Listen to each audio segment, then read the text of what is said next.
دنیا دن سے مشتق ہے اور اس کے معنی ہے قریب کے۔ دنیا ایک گلوب ہے اور اہل علم کے ہاں اور سائنسدانوں کے مطابق اس طرح کے کئی گلوبز ہیں۔ چونکہ یہاں آنے کے کچھ مقاصد اور کچھ غرض و غایت ہے،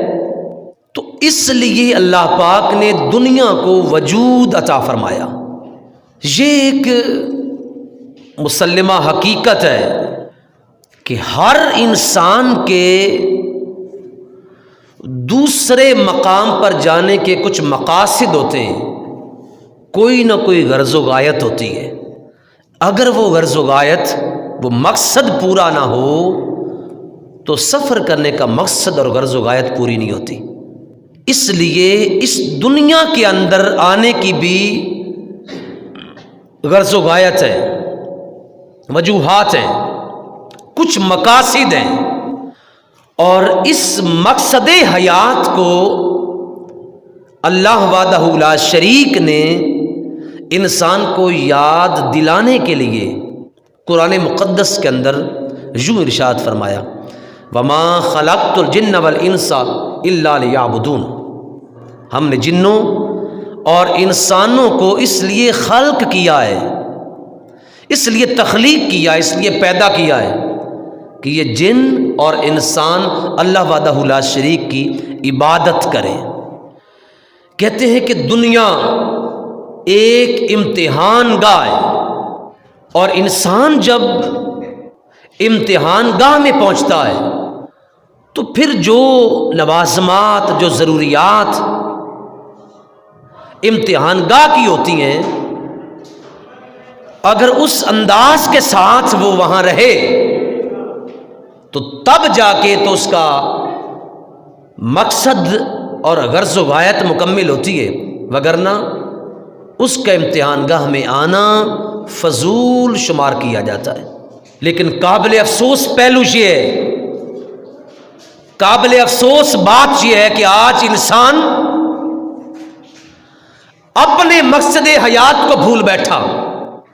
اس کی فکر میں، اس کے تصورات کے اندر، انسان کے خیالات کے اندر یہ بات تو ہے کہ جب میں خالی ہاتھ لوٹ کے شام کو گھر جاؤں گا تو گھر والے مجھے گھر سے باہر نکال دیں گے، مجھ پہ سختی کریں گے، مجھے برا بھلا کہیں گے۔ اگر ایسا نہ بھی ہوا تو اسے ساری رات اپنے بچوں کی سسکیاں، بچوں کا رونا سونے نہیں دے گا کہ آج میرے بچے بھوکے سو گئے۔ اس بات کی تو فکر ہے، لیکن اگر فکر نہیں ہے، پرواہ نہیں ہے، تو اللہ وحدہ لا شریک کی فکر نہیں ہے، مقصد حیات کی فکر نہیں ہے کہ مالک نے ہمیں پیدا اس لیے کیا تھا کہ ہم اس کی عبادت کریں۔ اس سفر کے بعد بھی ہم نے اگلا سفر کرنا ہے، ہم نے قبر میں اللہ کے حضور حاضر ہونا ہے، ہم نے حشر میں اللہ کے حضور حاضر ہونا ہے۔ تو میدان حشر میں جب اللہ کے حضور حاضر ہوں گے، نہیں فکر تو اس بات کی فکر نہیں ہے۔ آج انسان اتنی ترقی کر چکا ہے، سالوں کی مسافت مہینوں میں طے کر رہا ہے، مہینوں کی مسافت ہفتوں میں طے کر رہا ہے، اور ہفتے کی مسافت دنوں میں طے کر رہا ہے، اور دن کی مسافت یہ گھنٹوں اور منٹوں میں طے کر رہا ہے۔ وہ کام جو ہم ایک نہیں کر سکتے تھے، کئی انسان وہ کام کرتے، لیکن ترقی اس قدر ہو گئی کہ وہی کام کمپیوٹر جیسی جدید سہولت کے سامنے بیٹھ کے ایک بندہ کئی لوگوں کے کام کر رہا ہے۔ لیکن اس ترقی یافتہ دور کے اندر ہم نے یہ کبھی نہ سوچا کہ ہم کتنے دور ہیں اور کتنے پاس ہیں۔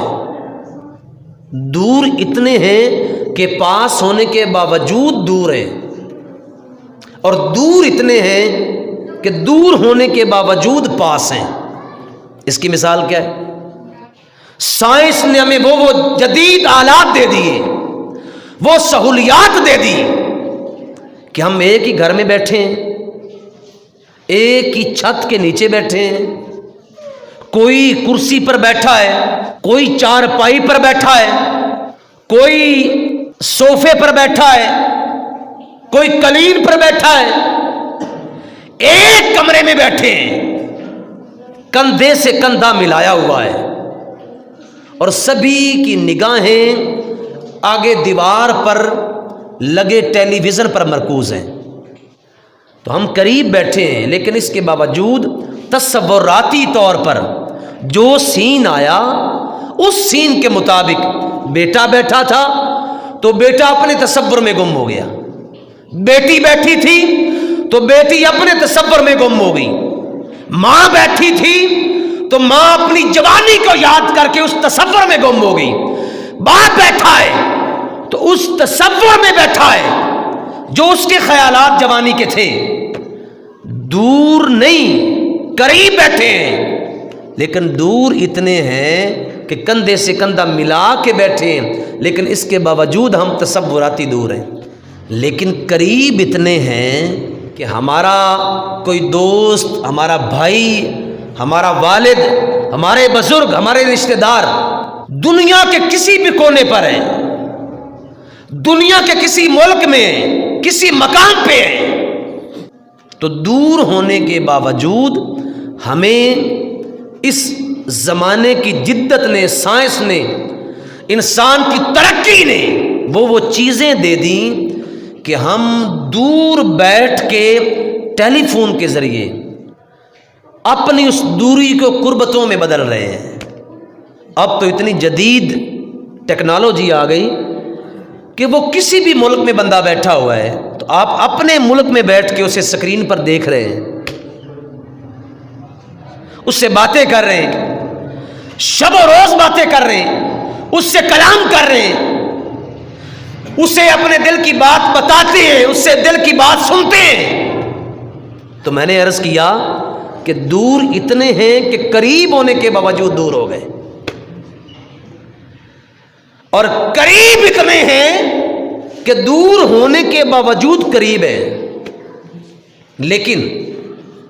دوستان محترم، اصل قربت کیا ہے یہ سمجھانا ہے آج۔ اصل میں دوری کیا ہے، اصل میں قربتیں کیا ہیں؟ ارے دوری یہ نہیں ہے کہ بندہ کسی اور ملک میں بیٹھا ہے تو بندہ دور ہے، قربت اسے نہیں کہتے ساتھ بھائی کا گھر ہے اپنے گھر میں بیٹھا ہے تو قریب ہے، نہیں، قربت اسے کہتے ہیں کہ جہاں فکریں ایک ہوں، جہاں خیالات ایک ہوں، جہاں محبتوں کے ساتھ ایک دوسرے کے ساتھ برتاؤ کیا جائے۔ قربت یہ ہے کہ عقیدے کی قربت ہو، قربت یہ ہے کہ فکر کی قربت ہو، قربت یہ ہے کہ خیالات کی قربت ہو۔ اگر عقیدے کی قربت نہیں ہے، فکر کی قربت نہیں ہے، احساسات کی قربت نہیں ہے، محبت کی قربت نہیں ہے، تو قریب ہونے کے باوجود بھی بندہ دور ہے۔ اس کی مثال کیا ہے؟ سرکار دو عالم، فخر دو عالم، نور مجسم صلی اللہ علیہ وآلہ وسلم کے خاندان کا فرد ابو جہل، قریب اتنا کہ خاندان سے تعلق ہے، لیکن عقیدہ نہیں ملتا، خیال نہیں ملتا، تصور نہیں ملتا، فکر نہیں ہے، حضور کی محبت میں اپنے آپ کو اس نے لایا نہیں ہے، داخل نہیں کیا، تو قربت ہے، قربت کے باوجود دوری ہے۔ اور ادھر نزدیک اتنے ہیں کہ جناب سیدنا صدیق اکبر ہوں، فاروق اعظم ہوں، عثمان غنی ہوں، حیدر کرار مولا کائنات ہوں رضی اللہ تعالیٰ عنہم، کوئی بھی صحابی ہے وہ کسی بھی ملک میں تبلیغ کے لیے چلے گئے، صحابہ کرام جاتے تھے مختلف ملکوں کے اندر جو حضور علیہ الصلوۃ والسلام تعلیم فرماتے اس پیغام کو دوسروں تک منتقل کرتے۔ تو قریب اتنے ہیں کہ وہ دور رہ کے مشن میں ہیں، دور رہ کے فکر میں ہیں، دور رہ کے عقیدے میں ہیں، تو اس لیے دور رہ کے بھی بندہ قریب ہے۔ تو میں نے عرض کیا کہ دوری اور قربت ہے کیا؟ دوری وہاں ہے جہاں پر آپ کو کسی کا احساس نہیں ہے، اور قربت وہاں ہے احساس ہے، اگرچہ دور ہے پھر بھی آپ قریب ہیں۔ کیوں؟ اس لیے کہ آپ اب مشن میں ہیں۔ وہ بات تو آپ نے بارہ سنی ہوئی ہے، مجھے یاد آگی سنا دیتا ہوں۔ جناب سیدنا صدیق اکبر رضی اللہ تعالیٰ عنہ کہ سگے بیٹے جب اسلام لے کے آئے تو اسلام لانے سے قبل کی بات سناتے ہیں والد کو کہ ابا حضور ایک جنگ میں آپ میری تلوار کے نیچے آ گئے تو میں نے والد سمجھ کے چھوڑ دیا کہ والد ہے، اس لیے تلوار نہیں چلائی کہ میرے والد ہیں، میرے ساتھ خون کا رشتہ ہے، میرے ساتھ والد کا باپ ہونے کا ایک تعلق اور ربط ہے، اس لیے میں نے چھوڑ دیا۔ اور ادھر قربتوں کے باوجود، بیٹے ہونے کے باوجود، خون ہونے کے باوجود سیدنا صدیق اکبر رضی اللہ تعالیٰ عنہ کیا ارشاد فرما رہے ہیں؟ فرمایا کہ بیٹا میں تیری تلوار کے نیچے آیا، تو نے مجھے باپ سمجھ کے چھوڑ دیا، لیکن اگر تو میرے وار کے نیچے آ جاتا، اگرچہ قریب تھا، اگرچہ سگا بیٹا تھا، اگرچہ خون تھا، لیکن تیرا میرا عقیدہ ایک نہیں تھا، تیرا میرا تصور ایک نہیں تھا، ارے تیری میری فکر ایک نہیں تھی، کیونکہ تیری محبتوں کا مرکز کوئی اور تھا، میری محبتوں کا مرکز آمینہ کا لال تھا، سرکار تھے میری محبتوں کے مرکز۔ فرمایا بیٹا اگر تو میری تلوار کے نیچے آ جاتا، بیٹا سمجھ کے نہیں بلکہ دشمن مصطفیٰ سمجھ کے تیری گردن تیرے تن سے جدا کر دیتا۔ تو میں نے عرض کیا کہ دوری اور قربت کسے کہتے ہیں؟ قربت یہ ہے کہ اگرچہ آپ کہیں بھی ہیں مشن میں، ہیں حضور کی ذات کے ساتھ وابستہ، ہیں حضور کی ذات کے ساتھ تعلق قائم کیے ہوئے، تو پھر آپ دور ہونے کے باوجود بھی قربتوں میں ہیں، نگاہ مصطفیٰ میں ہیں۔ سرکار دو عالم صلی اللہ علیہ وسلم نے ارشاد فرمایا تھا، اے میرے صحابہ تمہیں ایک بار سلام ہو، لیکن ان لوگوں کو جنہوں نے مجھے دیکھا نہیں ہے میرے بعد آئیں گے، جو میرا تذکرہ سنیں گے کہ مصطفیٰ کی واللیل زلفی ایسی تھی، حضور کی طٰہٰ کی پیشانی ایسے تھی، حضور کا ودعا کا چہرہ چمکتا ایسے تھا، حضور کے لبہائے اقدس ایسے تھے، حضور علیہ السلام کا حسن ظاہر باطن ایسا تھا، بس یہ سن کے میری ذات پہ ایمان لے کے آئیں گے۔ تو فرمایا اے میرے صحابہ ان لوگوں کو کہ جنہوں نے دیکھا نہیں بن دیکھے مجھ پر ایمان لے آئیں گے، انہیں 7 مرتبہ سلام۔ حضور سرور کائنات صلی اللہ علیہ وآلہ وسلم نے ساری دوریاں مٹا دی۔ حضور نے فرمایا کائنات کے کسی کونے پر ہو، کسی مقام پر ہو، کسی ملک میں ہو، اگر تمہارا مشن میرے مشن سے ملتا ہوا ہے، اگر تمہاری فکر میری فکر سے ملتی ہوئی ہے، اگر تمہارا عقیدہ میرے عقیدے کے ساتھ ٹچ کرتا ہے، اگر تمہاری محبت میری محبت میں رگی ہوئی ہے، کائنات کے کسی کونے پر بھی ہو، اے میرے امتیو میں تمہیں ایسے دیکھ رہا ہوں جیسے ہاتھ کی صاف ہتھیلی ہے۔ سرکار علیہ الصلوۃ والسلام کی ہم قربتوں کے اندر ہیں۔ اللہ رب ذوالجلال نے انسان کو اکٹھا رہنے کا حکم دیا ہے۔ میں کبھی کبھی سوچتا ہوں یار کتنا کریم مولا ہے کہ اس نے انسان کو اکٹھا کرنے اور ایک طرح کا رہنے اور اجتماعی طور پر اتحاد کے ساتھ رہنے کا کتنا درس دیا ہے۔ رسول اکرم صلی اللہ علیہ وآلہ وسلم نے ارشاد فرمایا، اب دیکھیں دنیا کے کسی بھی کونے پہ کوئی انسان بستا ہے تو حضور علیہ الصلوۃ والسلام نے سارے انسانوں کو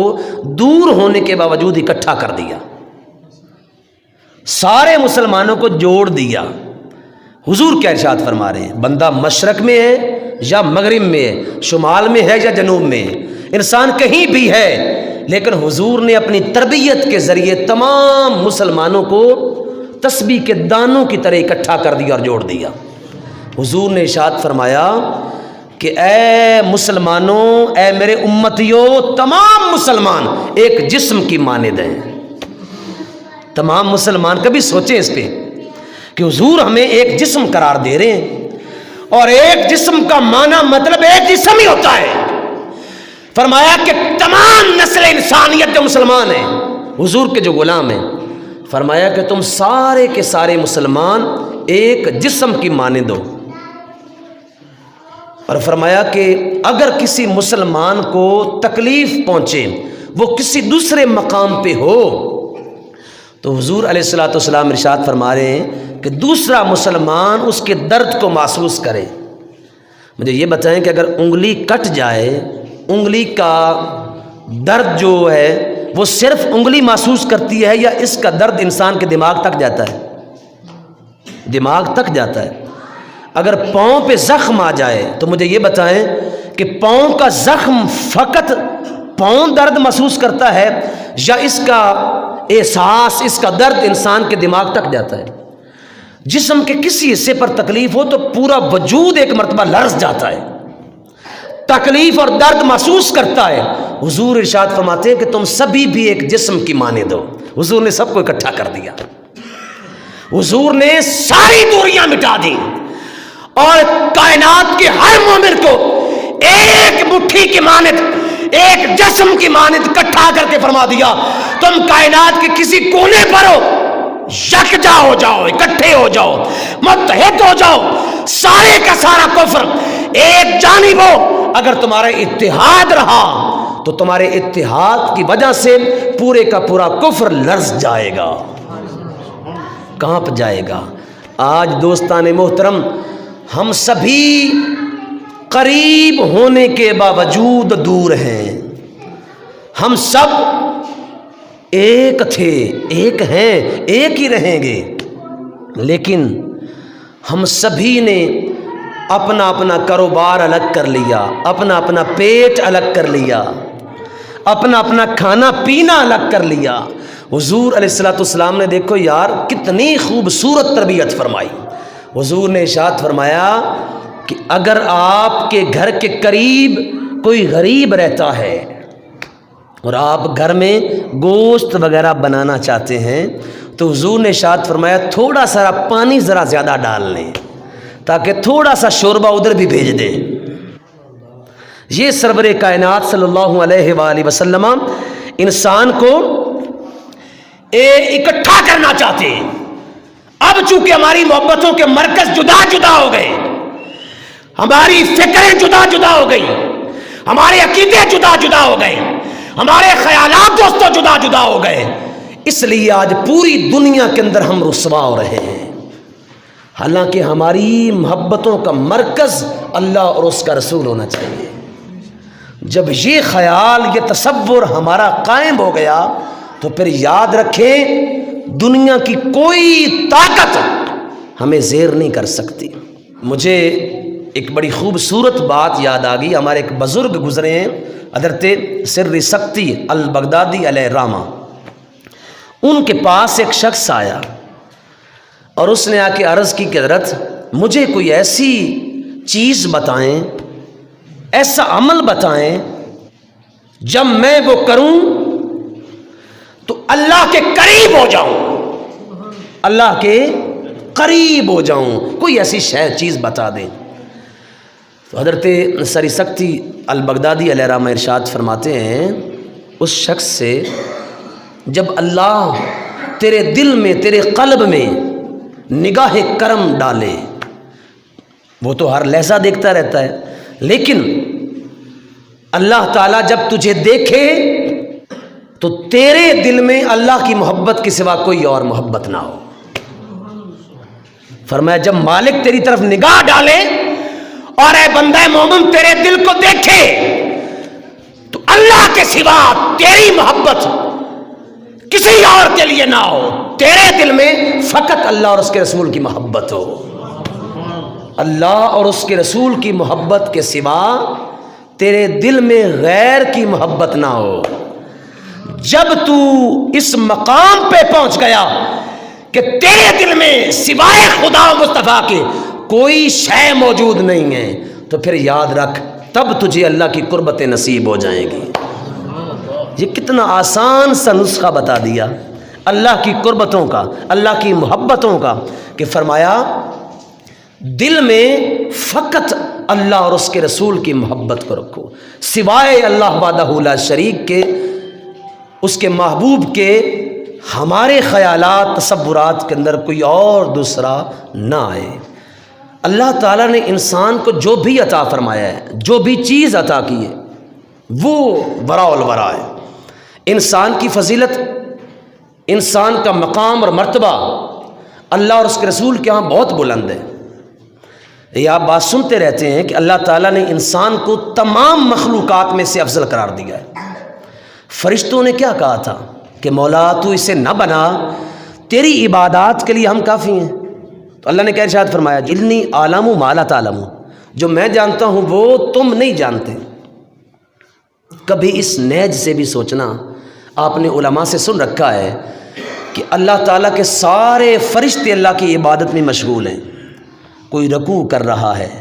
کوئی سجدہ کر رہا ہے، کوئی قیام کر رہا ہے، کوئی قعدہ کر رہا ہے۔ اللہ کی تسبیحات، اس کی حمد اور ثنا میں سارے مشغول ہیں۔ لیکن دوستو کبھی سوچنا بیٹھ کے، ارے سجدے والا فرشتہ سجدہ کر رہا ہے، قیام والا فرشتہ قیام کر رہا ہے، ارے قعدہ کرنے والا فرشتہ قعدے میں مشغول ہے، لیکن چند لمحوں کے لیے بندہ مومن حضور کا امتی مسجد میں آیا، اللہ نے اتنا انعام اپنے محبوب کے امتی کو عطا کر دیا ہے کہ رکوع بھی سے نصیب ہو گیا، قیام بھی سے نصیب ہو گیا، سجدہ بھی سے نصیب ہو گیا، قعدہ کرنا بھی سے نصیب ہو گیا، اللہ کی حمد تسبیح بیان کرنا بھی اس بندے کو نصیب ہو گئی۔ چند لمحوں میں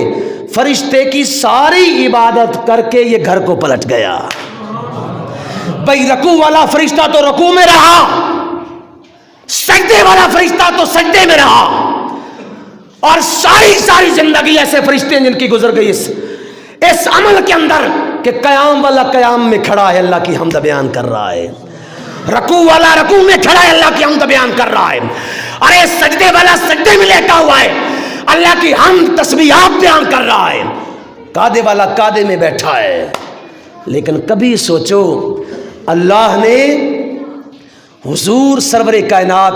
صلی اللہ علیہ وآلہ وسلم کی امت کے ساتھ محبت کا کتنا گہرا تعلق قائم کر رکھا ہے،